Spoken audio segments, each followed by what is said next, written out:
well known that the Romans equated their king of the gods, Jupiter, with the Greek king of the gods, Zeus. But it wasn't until my college Greek class that I learned that these two gods are not just related mythologically, but also linguistically. How does that work? Because Zeus and Jupiter sound very different. Let's take Jupiter first. In Latin, his name would have been pronounced something like Jupiter. This itself could be broken down into its Proto-Italic roots, Deus and Pater.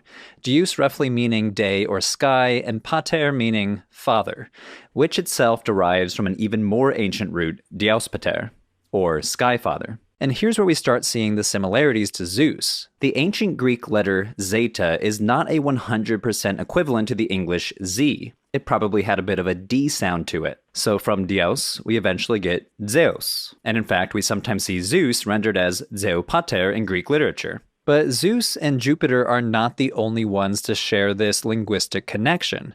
Consider Dyeus Pater, the sky deity from the ancient Sanskrit text, the Rig Veda, one of the Hindu sacred texts.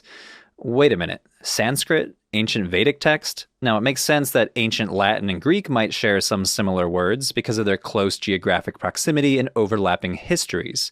But an ancient Vedic god shares the same name too? What's going on here? How could this one name sound so similar across so many different cultures, separated by thousands of miles and thousands of years?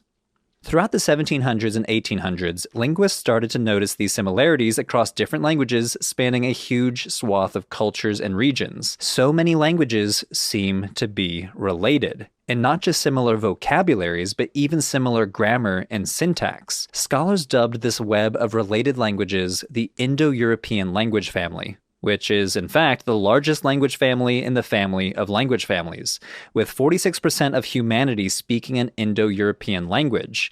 But historical linguists didn't stop there. If all these Indo-European languages branched out across the world, can we follow those branches back to the original trunk of the tree and reconstruct an ancestral root language underneath it all? And if we can reconstruct that prehistoric language, can we reconstruct their religion too? Historical linguists have attempted to reconstruct what's called the Proto-Indo-European language, or PIE, a theoretical ancestor of all the modern Indo-European languages. Evidence for this comes from languages like Vedic Sanskrit, the Hittite language in Anatolia, and the Old Iranian language Avestan. So Proto-Indo-European would have likely been spoken sometime before 2000 BCE. But in order to reconstruct it, we need to peer into the past beyond our ancient textual sources. Historical linguists do this through a completely inductive process.